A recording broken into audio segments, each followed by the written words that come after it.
प्राकृतिक एवं मनुष्यकृत ता छड़ा आध्यात्म जगत रे ओडिशा को आदिकाल स्वतंत्र स्थान हासिल करिछि। विभिन्न समय रे भिन्न भिन्न साधु संत महापुरुष धर्म प्रचारक परिव्राजक ए राज्य को आगमन करिसंती एवं एठारे सेमानकर स्मृति छाड़ी जाइछंती। प्रतिष्ठा करिसंती अनेक कीर्तिराजी जहा सबु आजिकाली समय रे दर्शनीय स्थानर मान्यता लाभ करिछि। सेगुड़िक मध्यरु जाजपुर जिलार रत्नगिरी बौद्ध कीर्ति अन्यतम। आजिर कार्यक्रम रे रत्नगिरी संपर्क रे संग्रहित किछि कथा आपनक पई कहिसंती सेही अंचलर जणाशुणा साहित्यिक तथा शिक्षक वटकृष्ण स्वाई। ओडिशा रे थिबा बौद्ध कीर्तिराजी मध्यरु रत्नगिरी अन्यतम। यह जाजपुर जिलार बरी ब्लॉक ब्राह्मणी और विरूपा नदीर मध्यवर्ती अंचल रे अवस्थित। यार पश्चिम रे उदयगिरी और दक्षिण रे ललितगिरी बौद्ध कीर्तिराजी अवस्थित। यही तीनोटी बौद्ध कीर्तिराजी संपन्न स्थान को हीरक त्रिभुज कहा जाए। रत्नगिरी रे थिबा बौद्ध कीर्तिराजी माटी तले पोती होइथिला। याको 1960 मसीह रे भारतर प्रत्नतात्विक विभाग द्वारा खनन करा जाय बाहर करा जायछि।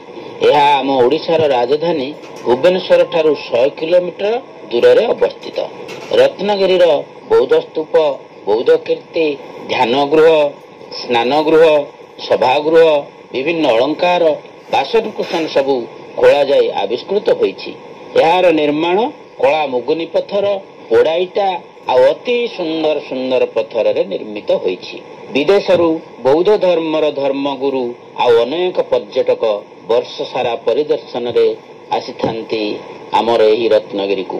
पणा संक्रांति दिन एठारे एक मेलार आयोजन करा जाए। भौमकर राजा माने एही बौद्ध विहार को निर्माण करथिले। एठारू आविष्कृत स्थान रे स्नान गृह, नाल, सभागृह संकेत दिए जे एठारे बौद्ध धर्मर धर्मगुरु माने शिष्य मानकु बौद्ध धर्मर शिक्षा देउथिले।